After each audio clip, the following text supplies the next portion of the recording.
Приветствую вас на канале Вкусный уголок. Сегодня готовим закусочные бутерброды с печенью трески.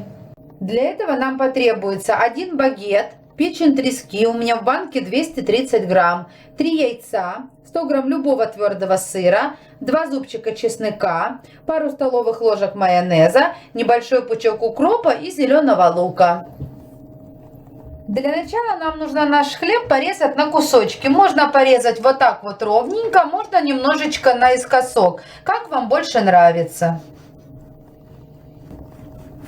Вот посмотрите, ширина кусочка должна быть примерно около сантиметра. Далее ставим сковороду на огонь немного выше среднего и поджариваем хлеб на сухой сковороде с двух сторон. Вот с одной стороны он немножко поджарился, мы переворачиваем и также поджариваем с другой стороны. Так мы жарим весь наш хлеб. Теперь берем чеснок и натираем каждую гренку с одной стороны, только немножко. Все, гренки мы натерли и пока отставим их в сторонку. Далее открываем печень трески, сливаем с нее всю жидкость и выкладываем ее в миску. Хорошо разминаем вилочкой. Сюда же мы добавляем яйца, потертые на мелкой терке, сыр тоже мелко потертый и меленько порезанный укропчик. И все это хорошо перемешиваем.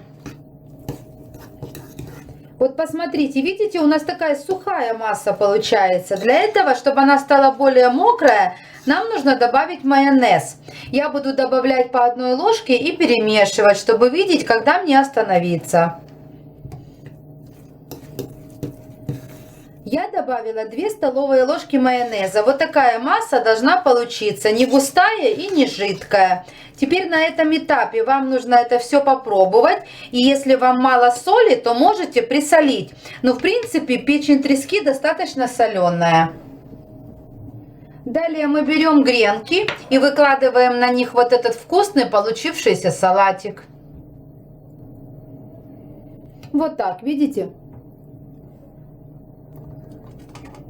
Уже готовые бутерброды вы можете украсить так, как вам захочется. Я же просто их посыпала мелко порезанным зеленым луком. Из того количества продуктов, что у меня было, у меня вышло 19 хороших бутербродов. Так что готовьте с удовольствием и не забудьте подписаться на канал, чтобы не пропустить новые видео.